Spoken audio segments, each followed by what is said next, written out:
Welcome to the Your Message Received podcast. And now, taking your message to the finish line, your host, John Duffin. Hey folks, John Duffin here with Duffin Media. Welcome back to another episode of Your Message Received. Your Message Received is the place, the home, the platform to help you find your best, most true, authentic business voice. Hell, your most authentic voice. Get what you want, find what you need, improve your sales performances, meet the person of your dreams, make billions of dollars. Those last two we're working on. We're certainly working on those last two, but the other ones we definitely feel good with. And I am very grateful, folks, that you keep liking, watching, listening, whether it's on YouTube visually, whether it's on Apple Podcasts or iHeartMedia or anywhere you can get your podcasts. We're there, and I'm enormously grateful. And the reason I can typically say with such confidence that we get to help you find your authentic voice is because we bring people on who actually walk the walk.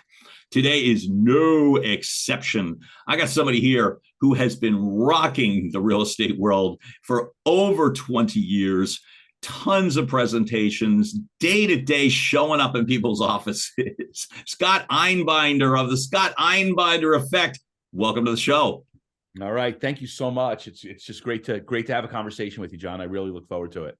I love it. And we've got a mutual friend who is, again, I owe pretty much everything to Josh Buchter. And Josh, you better be listening because you are enabling me to have this conversation with someone who I strongly believe has already helped people.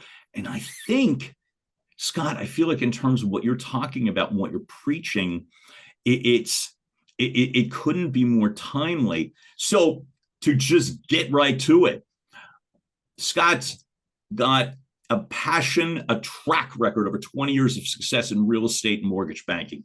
It's the experience, it's the insights, it's the innovation, it's the way people speak. In fact, Scott will say it way better. Scott is a massive believer in making certain if you're going into the field or if you're in the field, you should be leaning toward the listing side of the business, the one who sells the homes. That's the part. And so it's why you should be there, how you can stay in the field, and in a game that can be stacked, how do you differentiate yourself in the ways that you do that? Do I have that at least close to accurate? Yeah, absolutely, John. And it's the industry has moved in a direction where you said lean into listings. I mean, you got to go full throttle into listings. Listings have always been important. And, you use the expression, the listing agent sells the home. In the real estate business, there's like kind of confused vernacular because a buyer agent will say they sold the home, right? So the question is, who sells the home, the listing agent or the buyer's agent? And so there's an unpacking of the process. But the reality is that the listing agent, who has always been important in this business, has gone from important to critical because of industry changes, because of transparency, because of technology. So that's why the listing side of the business, I've always been in that side of the industry because, if you have a couple of great skill sets, when it comes to listing homes, it's almost guaranteed money for everybody. With a buyer transaction, not necessarily the case because buyers change their mind. They work with multiple people. So there's a lot of reasons why being a listing agent has always been important, but we are now in critical mode. I love that. And I think one of the reasons it's great to have you here is that you focus also not just on the rules, the regulations, the changes, the trends, and the detailed data, but also the communicative standpoint as well. As I am a licensed realtor, in addition to being a communications guy, is that I always felt that the communicative skills needed to fall to the listing people. And I don't know if I'm saying this badly, but I'll try, and the reactive side typically was more on the buyer side. So you didn't have to be as strong in a communications world of conveying the passion, the emotion, the detail, like being all in. You were the reactive one. Hey, what did you think? I like it. I didn't like it. Okay, I'll let them know. Well, you're absolutely right. I mean, of the 1.6 million realtors licensed in this country, of the hundreds and hundreds of thousands in each state, when you really unpack it, over 80% of that group are buyer agents. A very small percentage are listing agents. And why is that? Because as a buyer's agent, you're on the receiving end of an opportunity generally. Right. They're walking into your open house, they're calling off some type of ad. It's a reactive sales experience. And in that situation, to a large degree, you're selling a home. Being a listing agent, you have to create the opportunity, right? You have to be proactive, not reactive. And you're not selling a home, you're selling yourself. You're selling an idea. You're selling a promise. You're selling an expectation. It's completely intangible. And in the human mind, that's not a natural state to be. It's harder to, because remember, if the buyer doesn't want to buy the house, a buyer agent can justify it and say, well, they didn't want to buy the house. They didn't like the house. When the seller doesn't buy the listing agent, John, what did they reject? The listing agent. And that's painful. So that's right. It becomes personal at that point. That's right. So you go to easy, right? And I feel like one of the things, like my experience is broadcast ad sales. That was over 25 years and a billion presentations and all that sort of thing. And it was creating something from nothing. That was literally what we were doing. We were selling ad space, digital, broadcast, streaming, whatever. And forgive me for saying, folks, whatever. Yeah. It really matters to me, and it mattered to me. But it wasn't necessarily, I have streaming, everybody does. Everybody does. They had to buy you. Look, Scott, folks, is a motivational speaker. Over 3,000 events in 20 years. That's impressive. Why do you think you're getting hired for so many events? Well, listen, I'll give you, what's crazy about the real estate training world is most of the trainers, most of the people who are training new agents and experience, do you know they never sold a house? Now that to me is a magic trick. I take my hat off. Anybody who can train somebody on something they've never done or failed at, you got to clap at that. I mean, that's crazy. Now, the reason for that is that the training world is a world that requires, investments, and a lot of broker owners, because of the change of splits, there's limited resources. Right. So most trainers that are out there, actually, they speak for free. They have a free, come to my free event. And at that event, they look to sell stuff. I never like that. I don't like luring somebody in and hawk it in the back. So for me, what I think made a difference for me is, and one differentiator, which it's almost crazy, it's a differentiator. I was in the industry for 20 years and had a tremendous, fortunate career. I achieved everything that anybody could ever want to do in the real estate space from every angle. So I was at a relatively young age, and I had already sold a couple of companies, and I had all this success. When I sold my interest in my last real estate company, I don't know. What was I going to do? I don't know. Be an astronaut, do something. I don't know. I had a lot of options until a friend called me and said, hey, Scott, I need to kill an hour in a sales meeting.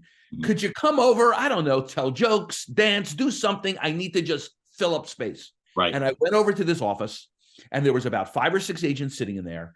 And I looked at them and I said, what are you doing? And they gave me all these answers. And I go, listen, the chances you're going to succeed is probably 0. I'd probably quit now. You don't know what you're doing. And I gave this whole, it was almost kind of like funny, but serious. Yeah. Really? And anyway, a couple of days later, I got a phone call from a broker up in North Jersey. Called me up and said, hey, Scott, I heard you just did a seminar. And I go, I did? He goes, what do you charge for that? And I go, I don't know. I made up a number. And here I am in my 19th year. What is it that I do? Is I do everything that trainers don't do. Is I hold agents so accountable. I hold out the brokers. I go into the areas which, quite frankly, broker owners and trainers are afraid to go, to really kind of get into the head and to say, listen, all of the things that you're doing is what everybody does, and they're like, what do you mean? Like, well, you're calling your sphere of influence, you're doing your mailer, you've got your little picture with your dog and all your little silly things that you do. Do you realize that there are a million other people doing the same thing? Why are you going to get hired? And they go, I don't know, because I'm so amazing. No, that is not the bit. You have to differentiate. So my career was always to differentiate. My parents told me at a young age, if you want to be in this business, be mindful of two things: bring a value-added benefit and be different. You ask 1 million realtors, what makes you different? Their answer will all be the same. That's the thing. So I've built my business in these last 18 years by bringing in unique value-added strategies that are tangible, that are real, that are not 30,000 feet above sea level. But that's what agents have not received. They're getting the same scripts that the other 40 agents in their office are getting. Because it's easier.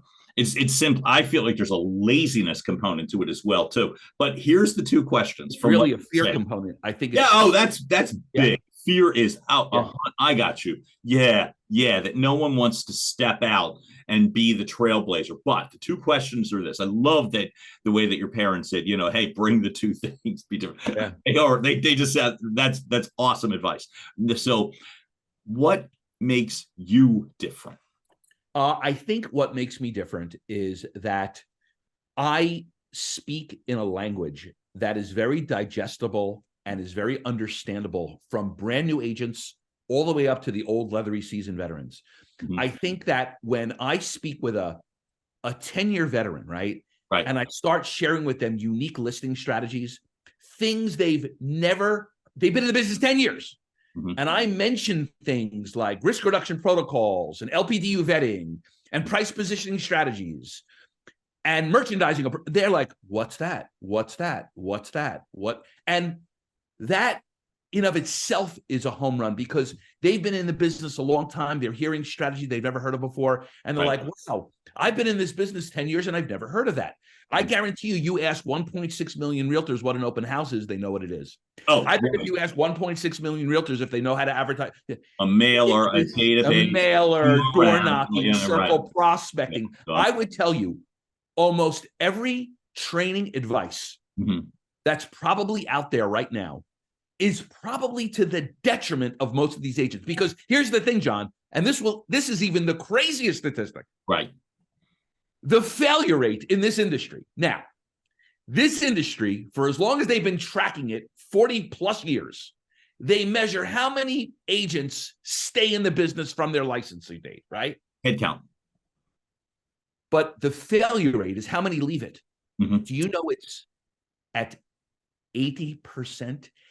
80% of people who get a license, do you know what they're saying in a year and a half? You want a large Coke with that or a small Coke with that? Because they're working at a fast food joint. They're out. Now, keep in mind, if you had a business where 80% of your people were failing out of it, let's take an office. 80% of the agents aren't making money. You got to think there's something wrong there. But here's the thing. That 20% has kept it because these commissions and the double ending and everything, we can go into it. It's enough to kind of keep it going. How do offices survive 150 licenses on a wall? There's 20 people doing business. Well, they do all the business. So in my head, the quick math for me was, number one, the 80-20 rule is a literal case in this point. So it's not like they even invented the 80-20 rule. And then the other is, it's not like the houses don't get sold. So it's not like, so nobody's buying houses anymore or nobody's selling houses. They all get sold. So the houses get sold anyway. And that's going to get to a part in the conversation, that sense of it's an inevitable conclusion. But I want to ask you this. When you were saying, hey, I'm talking to people with 10 years experience, and you were going through, and you named 4 different strategies, and the person was saying, I've never heard that. Here's my question, which is this. Why would they listen to you when it sounds as if you're offering more content-driven suggestions? That's where I'm curious. Well, let's look at it this way. When you try to get a listing, right? If you're doing it the correct way, It's about building a relationship, right? There's this word in the real estate business called leads, and everybody wants a lead. And that's another dangerous road because leads are meant to be converted. Relationships are meant to be nurtured. And the real estate business doesn't teach nurturing. They teach conversion. But the reality is the new world order is you got to get the relationship, nurture the relationship, and then the ability to convert is a whole lot easier. Yeah. But everybody leaves out that step. So when you go on a listing and you have a homeowner, most homeowners know a couple of realtors. Most homeowners, when they go to list their home, they probably got 3 relatives that are realtors, right? So they go and they listen to 2 or 3 people. Now, when they listen to these 2 or 3 people, their decision-making to list is going to be based upon a few things that we know. Likability is number 1. They gotta kind of like them. Right. But then it goes into an area of who do they believe has a better path to make me the money that I want to make. Now, realtors are trained. They're trained to do things like, well, maybe tell sellers that they think their value of their home is worth more, or maybe offer a lower commission, or try to come at it with a marketing plan that's so amazing. And they use these same, so if you have 3 realtors, they all kind of sound the same. They all look the same, talk the same. Maybe I like them all the same. Yeah. You get past that, it's which one do they think has a better path to the net dollar? And if they all sound the same, John, the next decision they're going to say is, well, maybe I'm going to list with the agent who has a lower commission or the agent who tells me my house is worth more. That's under the assumption they like everybody equally. But if they get a new agent that gets into that seller's orbit, and the seller likes them, here's all those same, what I call core services you can get anywhere. But then they hear something that's unique, something that they didn't hear from the 5-year veteran, the 10-year veteran, or their sister. And if those strategies are something that connects with the homeowner to make the homeowner think, wow, this person has a better pathway to net me more money, you know what? That's who I'm going to list with. And that's been my business. My business has been getting agents, even agents that are already reasonably successful to go to a whole nother level, is they did 2 things. They infused unique value-added services and strategies that were not available for everybody agent. And they did another thing. They prospected outside their sphere of influence. They went out there and they nurtured relationships. They didn't knock on the door of a FSBO and say, hi, I think you're serious. It was a nurturing. They went in there with you. I can so visualize that in a painful way. Well, absolutely. I mean, agents are trained. They are trained to knock on the door of a FSBO, and in many cases lie. Say, oh, I've got a buyer. The I got the buyer thing in the FSBO world has been around for 100 years. And they go there, whether the buyer is real or not. Usually it's not. And the buyer doesn't like the home, or even during the preview, the agent will go, well, let me ask you something, Mr. Seller. You ever think about listing with agent? I mean, the I got the buyer thing is a trick to get in the door to try to pivot the seller. Now, you talk about authenticity. You thought there's no authenticity there. That is a trick. And yet, agents do it. And sometimes you get lucky doing anything, but that's not the approach that I've taught to agents, where we go in with a whole different perspective. We go in with a whole different conversation. We go in to nurture the relationship with the FSBO. We don't ask for the listing. In fact, we tell the seller day 1, I'm not here for your listing. Well, then what are you doing here? Yeah. Why are you here? Well, the reason I'm here is a lot of people who are selling without representation have interest in maybe knowing some information that's not available to the public. And if you'd like, no cost, no obligation whatsoever, I have this beautiful report. It is not a CMA. It's an RPR report. What's an RPR report? A real estate property resources. So there are reports that have unbelievable data that the public doesn't even have access to. Well, if I can come at you as a homeowner, not looking to get a listing, but looking to give you information that is unique. Don't give them information that they can get online. Get them information they can't get online. Get them information that they don't have access to. And if I can get them to say yes, I've earned something. I call it permission to communicate. Okay. And then the homeowner says, all right, Mr. Realtor, Mrs. Realtor, I ain't going to give you my listing, but I'll take your report. And I'll take your call, perhaps, right? I mean, here's the thing, John, is that Now, the homeowner says, and every realtor says, well, what are you going to do when the homeowner says, well, if you're not looking for my listing today, why would you do this report? You got to want something. What do you want? Right. So what do you want? When I ask that question of agents, you know what they tell me sometimes? They'll say, well, I'll tell the homeowner, well, I like to be helpful. I like to be a member of the I'm a community. service person. Those are all lies. What I say is... Wait, now, come on. Hold on. What I say when a homeowner says, well, why on earth would you do this report? I go, well, here's the thing, Mr. and Mrs. Homeowner. You never know what the future might hold. You never know. Sometime in the future, you might decide that maybe it is time to consider listing with a realtor. And maybe I'll be somebody you consider if I've been authentically helpful to you over these coming weeks. My answer was 100%. You ready for this? Yeah. Truth. Everyone's afraid of the truth. And a homeowner will say, all right, well, listen, realtor, I'm going to sell my house like this, but I'll take your report. Now, what's the fact? We know 83% of all FSBOs end up doing what? Listing their home anyway. Yeah. So we're just playing the odds. We're playing the odds that there's an 83% chance that that homeowner says, every FSBO says day one, they're never going to list their home. Every FSBO says it. When they go to Home Depot, they buy that sign. They go, you know what? I'm going to save a commission. But 83% of them, within 4 to 5 weeks, you know what they're doing? Hiring a realtor. Right. So we just are playing the odds. So there's something about truth and transparency that matters. Okay, so the truth and transparency, beautiful. And by the way, every time somebody says, the whole point of the show is we call it the art to authenticity. You know what I mean? And it's typically the individual. So it's like, to me, that I love. So it's almost like a dog whistle. I hear the word, I'm like, you know what I mean? Like, oh, blah, blah, blah, blah, blah, fine, what? So I love that you know that and live it. So here's like, I'd love to know when you share this with people in the business.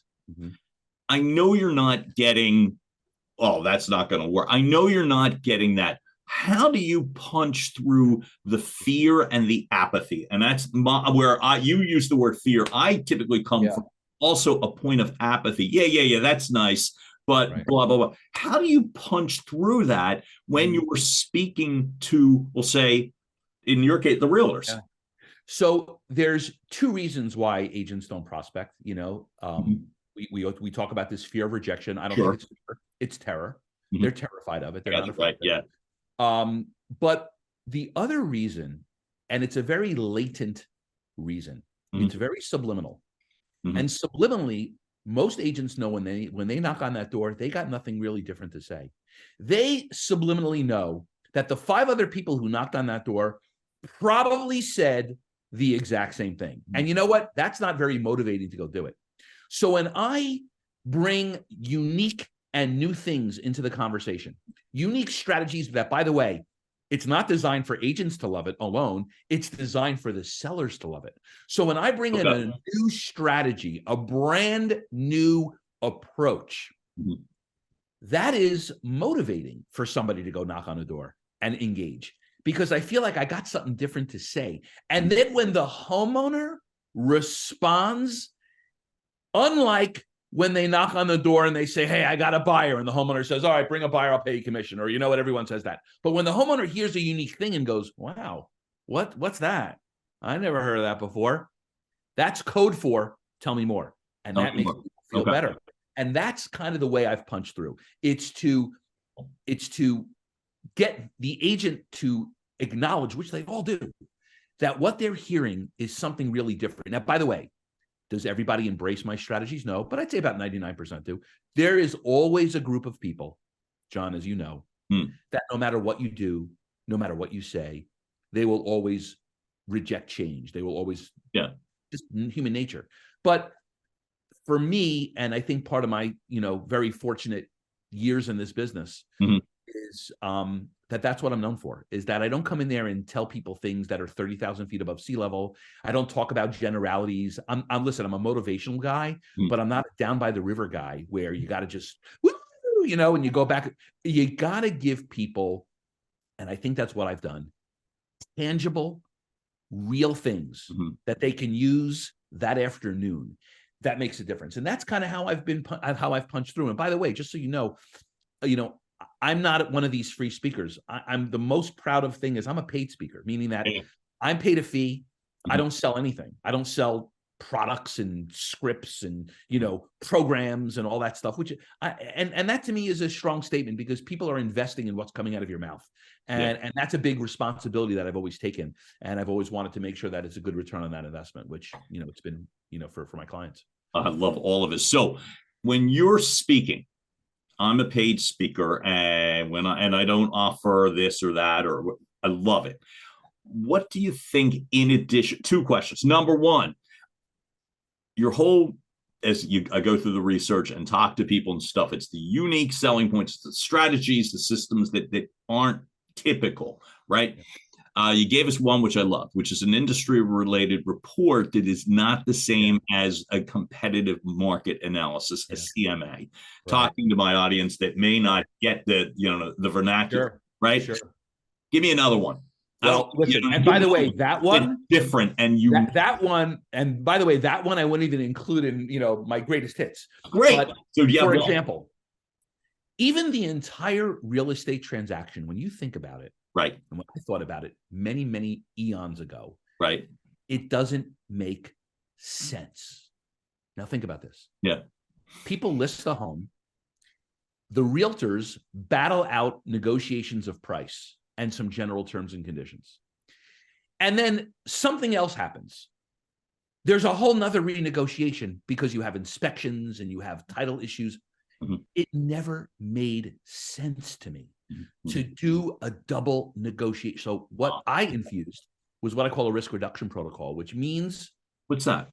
The day we take the listing, we talk to the seller about the downside of a renegotiation. And the seller's like, what do you mean? Well, if we negotiate on a price and then we allow the buyer to do their inspection, it is likely the buyer is going to want an additional negotiations. And in those additional negotiations, John, there's usually a winner and a loser, and the loser is usually the seller and the winner is usually the buyer. Because buyers know, sellers know that if a buyer finds a repair for $10, they want $25 off the price of the house. So rather than allow that to happen, let's do our inspection the day we take the listing.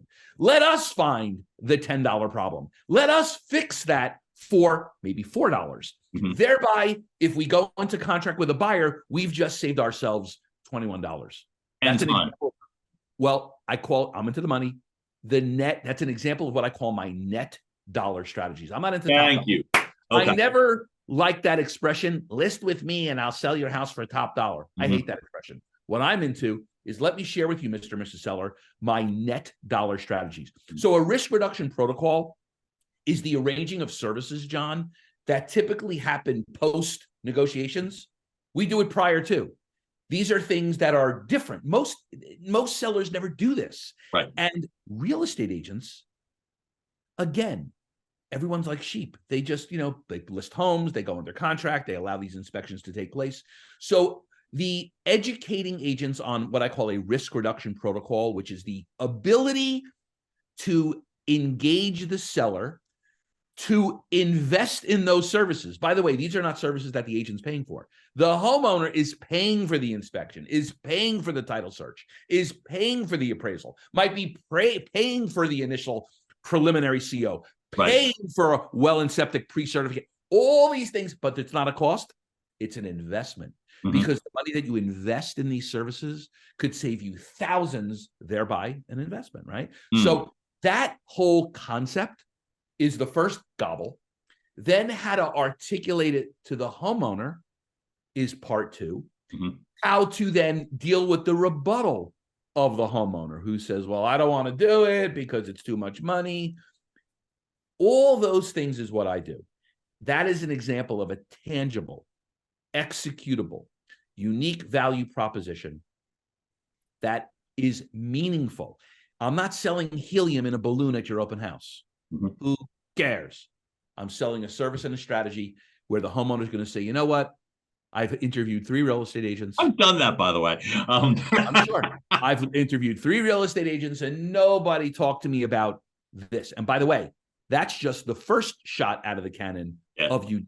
We've got others. So we're going to overload that homeowner And by the way, we're not doing all those other services. Mhm. You know, I say, you know, if you want to do an open house, do it. You want to do all those other core services, Sure. photos, videos. Yeah. But that is not anything unique. And by the way, just because you're bringing in a professional photographer, you think most buyers know the difference?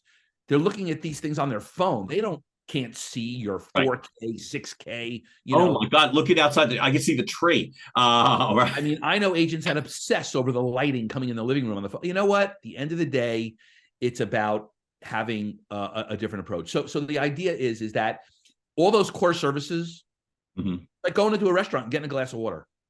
You know what? It's not why I go there. It's all the other things, the things that you don't expect.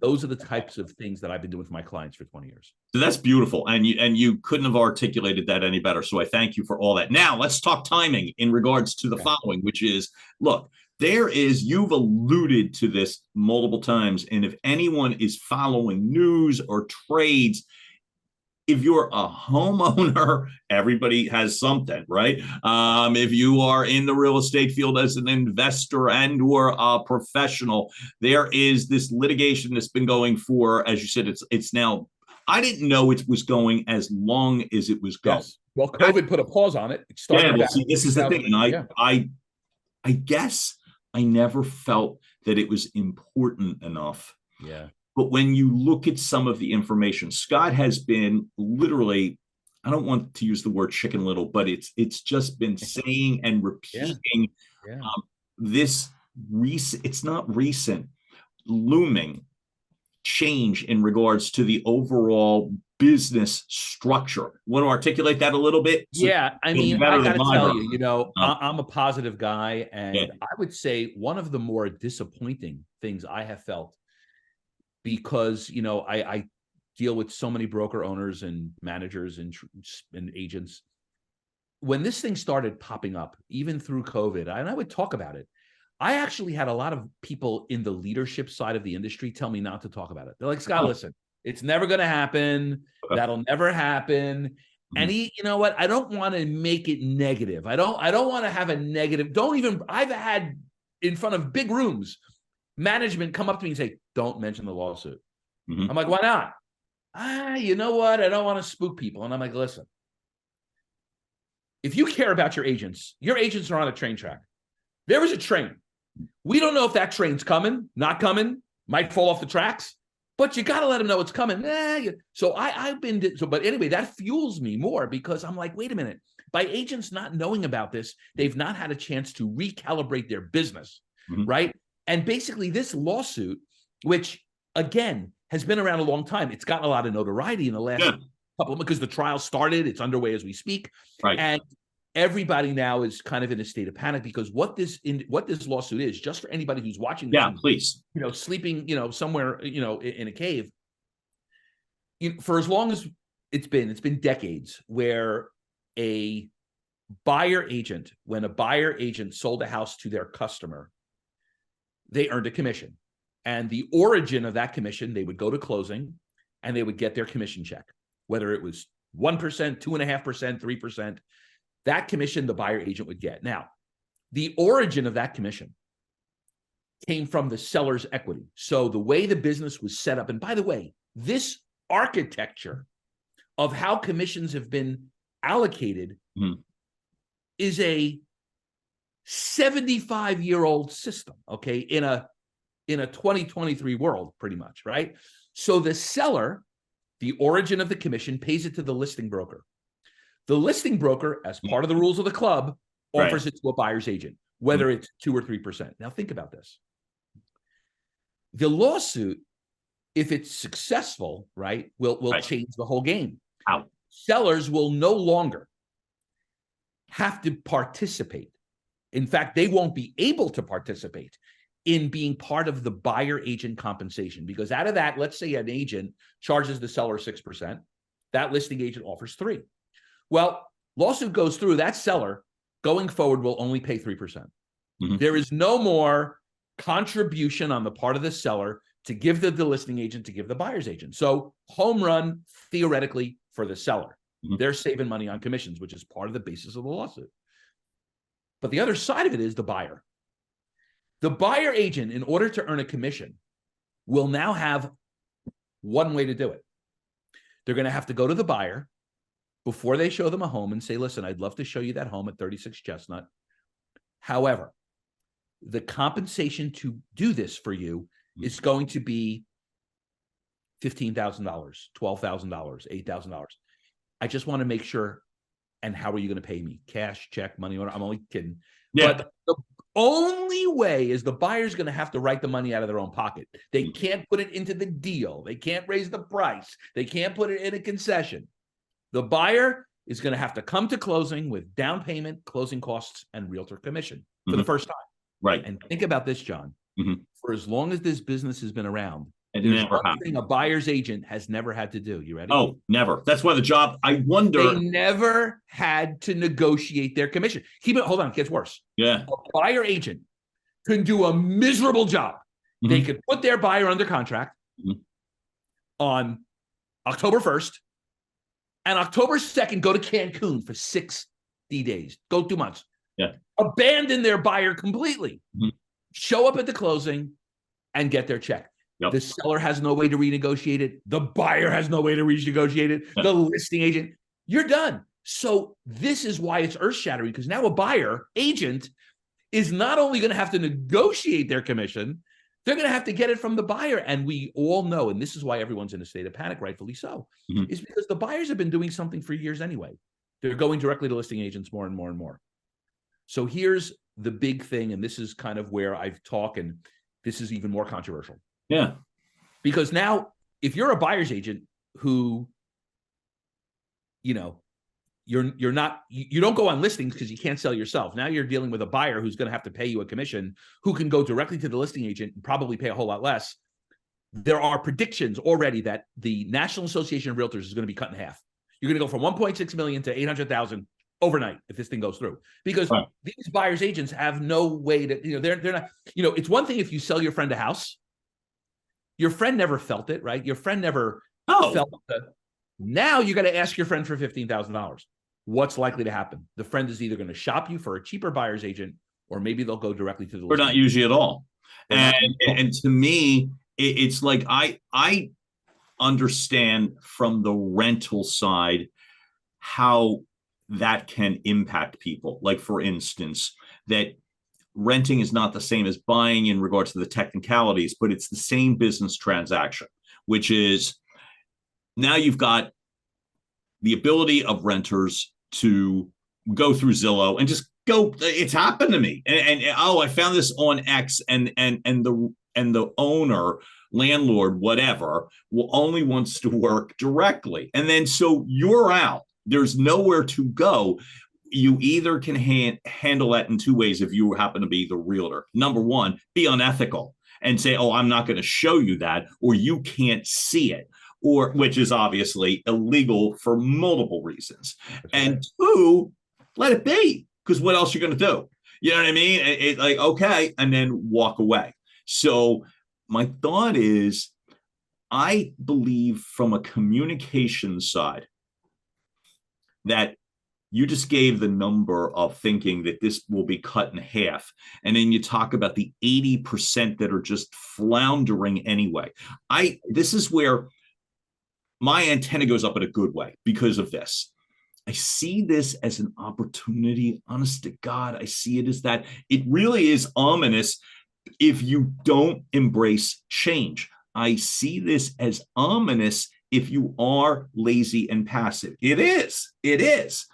However, I came from a field where it was understood that if I'm selling something to you, there is commission involved. And you didn't have to have a heavy debate as to the if. You may have had a debate on the how much. And so the ability to articulate value, which Scott, by the way, one of the reasons, folks, Scott Einbinder is here, is that he understands the purpose and the reason behind why you have to be able to articulate value, not just with words, but you have to communicate it. So you've got a bunch of people that are either freaking out, as you said, or doing nothing, or having brokers tell you, shh, no, please, no, don't. So what do you do? Yeah.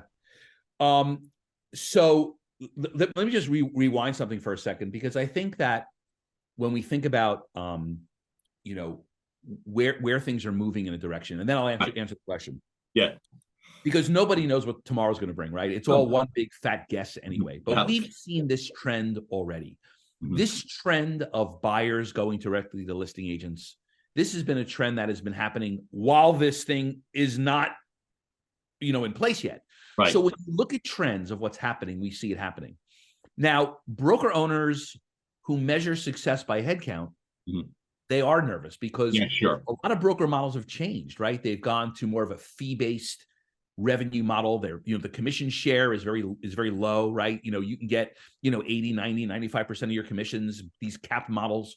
So things have changed, which almost gave an incentive for brokers to, need volume. I need bodies, right? So I think that if things are going to happen, like you said, why is it a great opportunity?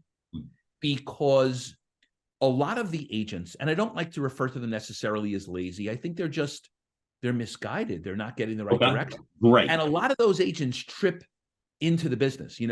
There's a lot of floundering of agents who do take market share away from other agents that are professional. But what I hope happens is that a lot of those agents that just aren't really in the business, they're on the peripheral. Yep. It might go away. Yeah. And what are you going to be left with? I think you're going to be left with career-minded, full throttle, better trained, better executors, better deliverers of what we do.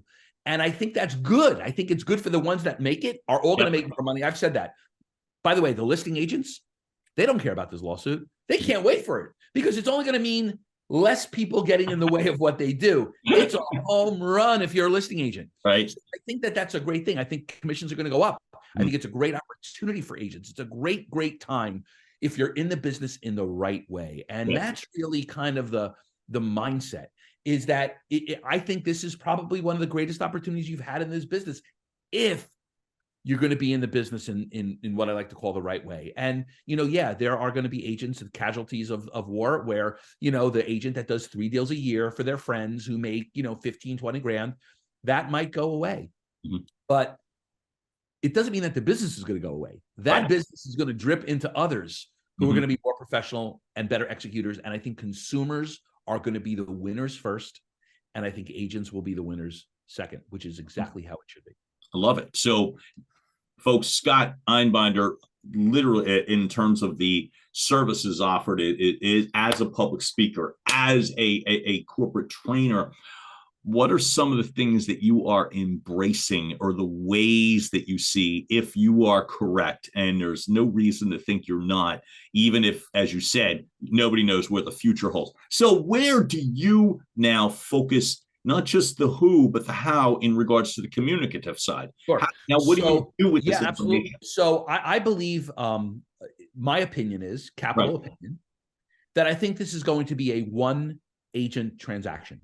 Okay. Buying a house for 100 years is a 2-agent transaction, somebody representing both sides.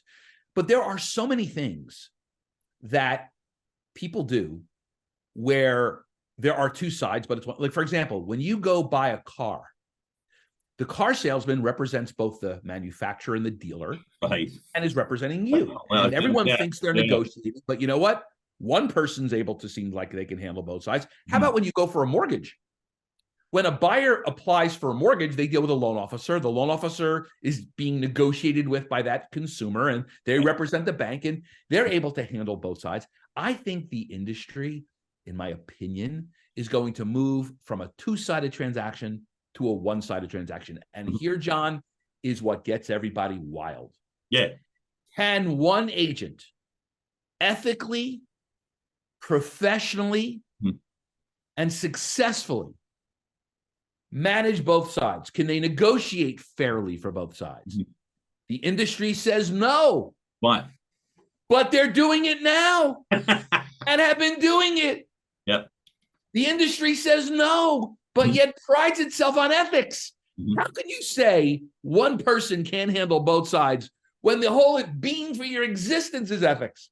Doesn't make sense. So I think that agents will be trained on how to navigate expectation on both sides, how to bring value to both sides, being one person. Right. There's this word called fiduciary, which is all misconstrued. You ask 50 agents the definition, you get 50 different answers. Right. One person can represent both sides, have a fiduciary one and a non-fiduciary the other, and still be ethical and still be appropriate and still be proper. And all these things are out there. So there's a lot of misinformation on what fiduciary does and does not do for clients, what you need to have. And I think where it's going is that individual agent will be managing and probably doing both sides and enjoying whatever the revenue reveals on that side. And I think it's probably going to be an uptick for those listing agents. And I think that the service expectation in many respects, when you think about it, and if you, the number one critic of agents, do you know who they are? Huh. Say it again. The number one critic of agents are other agents. Thank you. Okay. And so why? If you're a listing agent, you represent the seller. There's a buyer agent who represents a buyer. The listing agent is completely dependent upon the buyer agent to communicate. So it's like the game of telephone, right? The more people hands in the pot, the more things drip. And listing agents are often very critical of the fact that the buyer's agent evaporates, doesn't communicate, doesn't know where things are at with the seller or with the buyer, even in negotiations. Hold on. If there's one agent, that goes away. So the one argument that you make for this is you talk about transparency. Now I have my listing agent who has total transparency over that buyer situation. I no longer have to call the loan officer or call the realtor to call the loan officer to call the underwriter for the underwriter to call the loan officer to call the realtor to find out what's up. We can do it direct. So I think that that's about efficiency, right? It is. Oh, it is. It is. I think I'm smiling. It's like it's almost a relief in the sense that again, the field I came from, that I can walk the walk is broadcast digital ad sales and management. So there were layers everywhere, right? But when you were speaking, when I was selling directly, right? I'm the salesperson as opposed to managing other people. When I did that, which was all of my career, I spoke to one person. Now, the layers, the ad agency who gets in the way of the client, and now it's like listing and buying agent, and it's like the layers. You peel the layers away, and then the question is, can one person handle it? And my response in my field would have been, most people can. Most people can if given the opportunity, the effective training and or communicative skills. Not everybody is ethically ready. Not everybody is emotionally prepared. Not everybody has. So you don't hire everybody. And to me, that's what it's going to be as I see this, the way that you paint the picture in regards to the real estate side. So knowing that you see this and get it, what's been your response lately when you are conveying the message? Well, it's a very different message. It's a very different response now, because I think now everybody sees this unfolding. Right. And by the way, there's not one lawsuit, there's two. There's the Sitzer NAR, and then there's Moeller NAR. So the industry has two big hurdles to get over. And current litigation, two defendants have already settled out of court with respect to the compensation. You had Anywhere, which was Realogy, rebranded, which is, the Century 21s, Coldwell Bankers. And then you had Remax. So you have two major defendants in the current lawsuit who said, hey, here's $140 million. We're going to put this up as a stop loss, and whatever the policy is, we'll probably end up going along with it. So you've got that's happening. So I think that everyone sees this is happening. You're getting a lot more play on the media. There's been Wall Street Journal articles about this. So it's kind of layering in there. So everyone's kind of feeling it. So the reception is, I think now's it's time to change something. And here's what I've said, John. Yeah. If this lawsuit succeeds, we know everybody has to recalibrate. But I'm going to tell you this. If this lawsuit doesn't succeed, and if the other lawsuit doesn't succeed, there's one thing that's changing regardless of litigation, and that's the consumer. These consumers, these buyers, and these sellers, they're only getting smarter and better and faster. And they are changing, in my opinion, at a faster rate than the industry. Mm-hmm. And I think whether or not this lawsuit goes through or not, I think that the trend of double-sided transactions, the trend of buyers going directly to listing agents is going to be here to stay and is only going to get greater. So my advice and my whole business is, no matter what, if you're a listing agent, you are in control of your career, because that's the one thing. And I got my finger on the pulse of this industry. I don't think that's going away anytime soon. I think that selling a house is a lot more intimate experience than buying a home. Yeah. And there's, you know, whether it's the open doors, all these different platforms, a lot of sellers aren't going to trust their listing, at least from my vantage point today, in any grand scale, to lead conversion. There's plenty of companies that, you know, put in your house value and they try to give leads to realtors for listings. The majority of it, these homeowners are engaging into a 6-month listing agreement. They're going to interview. They want people who are well. So I don't necessarily think that that's the game now. So I think that regardless of where this litigation goes today, if you want to have relevant income, if you want a career, not a job, if you want to really have the most rewarding side of this business, I think being a listing agent is critical, and getting comfortable outside your sphere. Most agents get this advice. John, you probably got this advice when you got your license. What's that? Your sphere of influence. God. Call your friends, call your family, like call a dart shot into my chest. Yeah, right. Call you, and so many agents out there do that. They're brand new agents. They call their sphere, only to find out that their sphere doesn't want to list with them or work with them. You know why? Because they're in their sphere. But the thing that I've done, that my business always has been, go outside your sphere. Oh my God. Unlimited universe. Right. Unlimited. Yeah. Right. There's always a FSBO. There's always an expired. There's always a short sale. There's always a landlord who wants to sell. And there's always a homeowner who today doesn't want to sell, but in the future will sell. But who are they going to list with? The one who nurtured the relationship. So there are endless opportunities outside your sphere. But this is where agents have not been promoted to go. Because again, if you're into headcount and you don't want your agents to quit, don't put them into an area that might get their head beat in symbolically. Let's keep them around, because if they knock on that door and they get yelled at, they might cry and go home to mommy, and they don't want to be in this business. That's the end. It ain't good for me. That's been the big mistake in my view. So you got to kind of get them into that outside the sphere world, get them comfortable, but train them right. Train them in 2023 ways, not 1985 ways, not 1962 ways. You got to be progressive. And that's really where I've tried to live in this industry. My passion is being progressive, effective, measurable, accountable, fun, and make that a great business. I mean, there's no better feeling than walking away from a closing with a $30,000 commission check and loving every aspect of what you do. So that's pretty cool. You light up when you say that, and that to me is so compelling in regards to your own authenticity. And that to me is, how do you convey that sense of emotion and authenticity? Train them right, progressive, innovative. Yeah. Got it. How? Right now, what are some things that you're sharing and demonstrating? Folks, an event recently took place in Rahway, New Jersey, and well, one of the things I do, which makes me kind of a little bit. Yeah, do it. One thing I do, which makes me kind of a little bit unique and maybe part-time crazy, is that when I speak in front of audiences and groups, I actually challenge people to call me and let me go door knocking with them. Okay. I actually go into the field, and I even posted on my social media of me walking up and down the streets with my clients, knocking on strangers' doors, looking for opportunity, right? And so what I do is, rather than talk about it in a room of, 2,000 people, I like to go in the street, and so they can see me engage at the front door with the homeowner. Right. And see that experience. So now again, I can't do that with everybody, but to me, it's like it's like, what stronger statement is it by going out into the field with your clients and letting them see it happen? So those are the kinds of things. I think other things that agents should be doing. Yeah. They need to take what I call these 5 buckets of opportunity: the FSBO, the expired listing, the short sale, the absentee owner, which is I call a landlord who owns a 1 to 4 family property, and homeowners.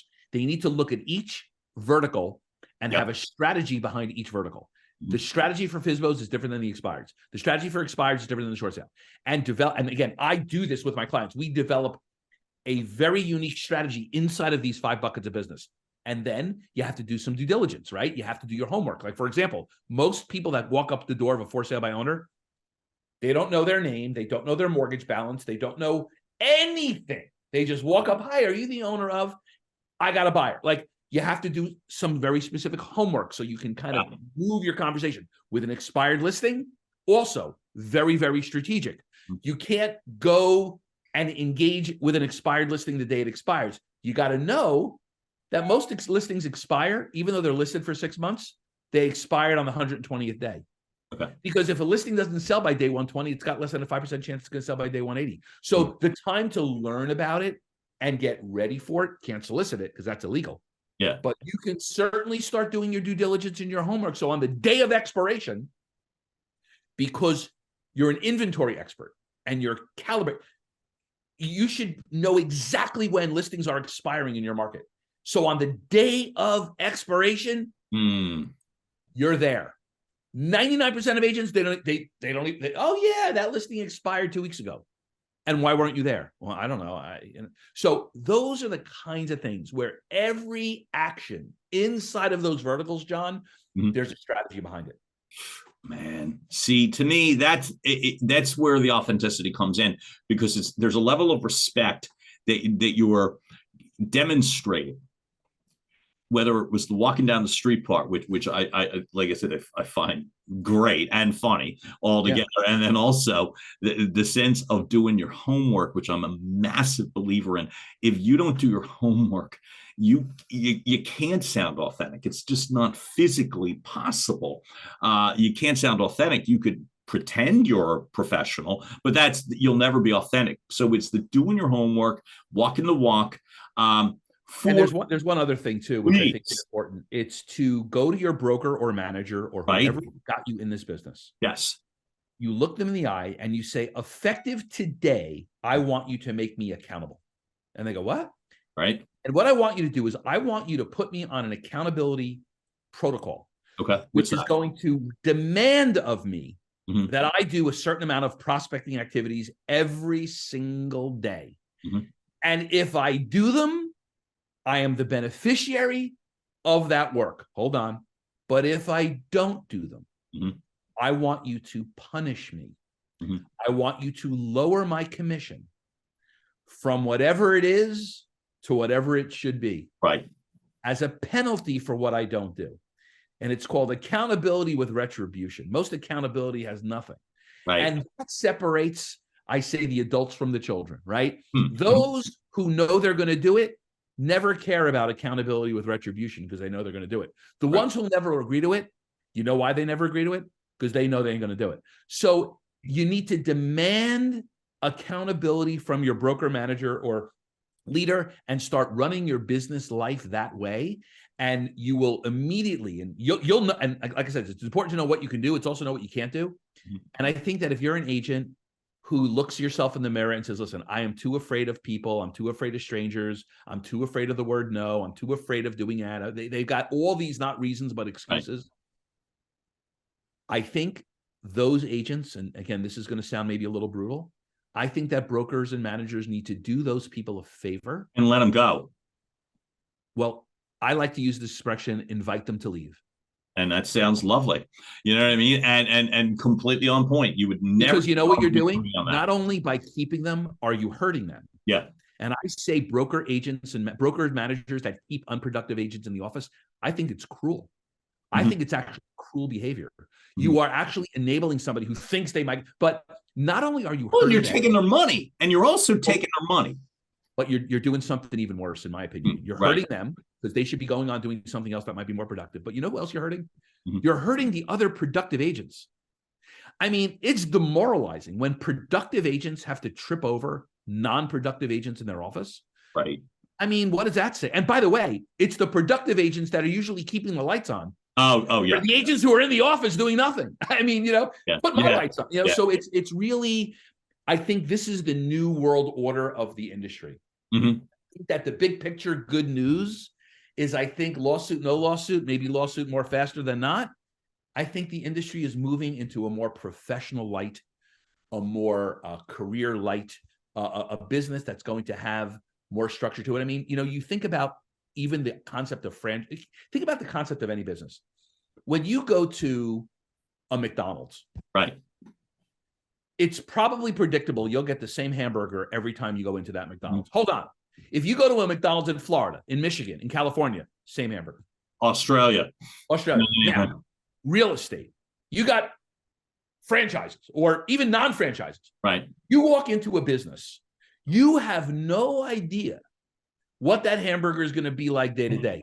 That hamburger may be good on a Monday, might be terrible. It's the same. You don't know what agent you're going to get, right? Right. This is crazy. There's no consistency to the experience. There's no quality control. None. And so this is where I think the business is moving to. I think that the industry is on the doorstep of moving to a more predictable, more consistent, high-end. Let's face it, buying and selling a house is one of life's most expensive decisions. I was just going to say, this is like left to people, John, right? Who need less hours to get a license than a haircutting license. Yeah. Do you know you need, I think, a couple of 100 hours of training to cut hair? I think you need 40 75 hours to sell a house. Yeah.